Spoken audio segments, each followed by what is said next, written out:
নমস্কার বন্ধুরা, মন্দিরাস ইন্ডিয়ান কিচেনে সকলকে স্বাগত। আমি মন্দিরা ফ্রম সিমলা।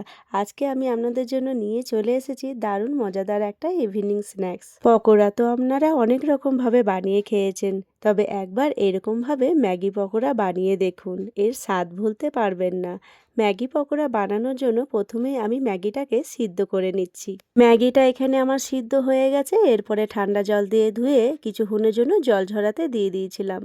এরপরে একটা বাটির মধ্যে সিদ্ধ করা ম্যাগিটা নিয়ে নিয়েছি।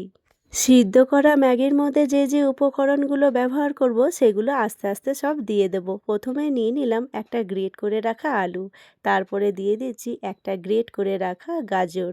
এখানে আপনারা চাইলে আপনাদের যে কোনো পছন্দের মতন ভেজিটেবল ব্যবহার করতে পারেন। দিয়ে দিচ্ছি একটা কুচিয়ে রাখা টমেটো, আর দিয়ে দিচ্ছি কিছুটা পরিমাণে মটরশুঁটি। দিয়ে দিলাম কিছুটা পরিমাণে ধনেপাতা কুচি। দিয়ে দিচ্ছি হাফ বাটি মতন বেসন, আর এর মধ্যে দিয়ে দেবো হাফ বাটি মতন চালের গুঁড়ো। পরিমাণ মতন নুন দিয়ে দিলাম, আর দিয়ে দিলাম সামান্য পরিমাণের খাবার সোডা।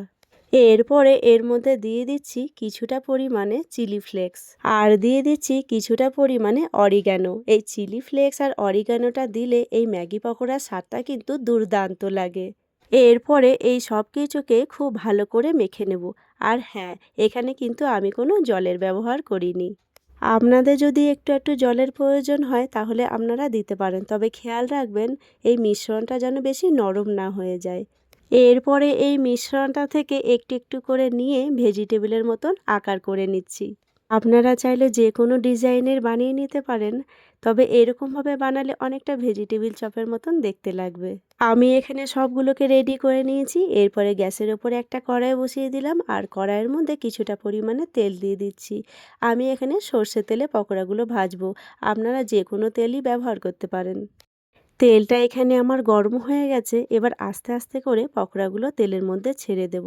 আর এখানে আমি গ্যাসের ফ্লেমটা মিডিয়ামে রেখেছি। গ্যাসটা যদি মিডিয়ামে করে পকোড়াগুলো ভাজা হয় তাহলে পকোড়াগুলো ভেতর থেকে ভীষণ খাস্তা ও মুচমুচে হবে। কিন্তু গ্যাসের ফ্লেমটা যদি হাই করে পকোড়াগুলো ভাজা হয়, ওপর থেকে তো লাল লাল হয়ে যাবে, কিন্তু ভেতর থেকে পকোড়াগুলো কাঁচা রয়ে যাবে। বাড়িতে যদি হঠাৎ করে কোনো অতিথি এসে যায় আর কি বানাবেন বুঝতে পারছেন না, তাহলে এরকমভাবে কিন্তু একবার ম্যাগি পকোড়া ট্রাই করতে পারেন। এরকমভাবে ম্যাগি পকোড়া বানিয়ে যদি বাড়ির অতিথিদেরকে খাওয়ান তাহলে কিন্তু সবার প্রশংসায় পঞ্চমুখ।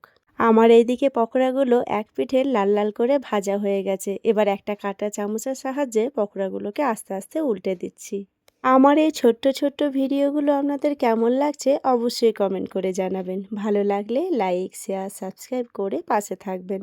আপনাদের একটা লাইক আর সুন্দর সুন্দর কমেন্টগুলো আমাদের আগামী দিনে আরও সুন্দর সুন্দর ভিডিও বানানোর অনুপ্রেরণা দেয়। আপনাদের সঙ্গে গল্প করতে করতে আমার এখানে পকোড়াগুলো লাল লাল করে ভাজা হয়ে গেছে। এবার একটা পাত্রের মধ্যে পকোড়াগুলোকে তুলে নেব। পকোড়া হয়তো আপনারা অনেক রকমভাবে বানিয়েছেন, তবে একবার এইরকমভাবে ম্যাগি পকোড়া বানিয়ে দেখুন, এর স্বাদ দুর্দান্ত হয়। একবার বানিয়ে খেলে বারবার খেতে মন চাইবে।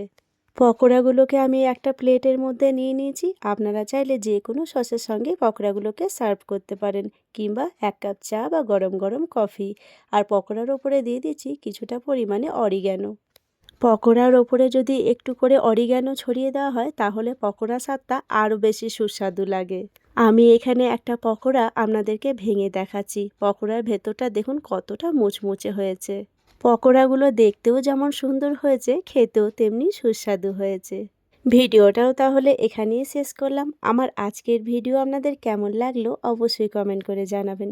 ভালো লাগলে লাইক, শেয়ার, সাবস্ক্রাইব করে দেবেন। আবারও আসবো নতুন কোনো একটা ভিডিও নিয়ে। ততক্ষণের জন্য সবাই ভালো থাকবেন, সুস্থ থাকবেন।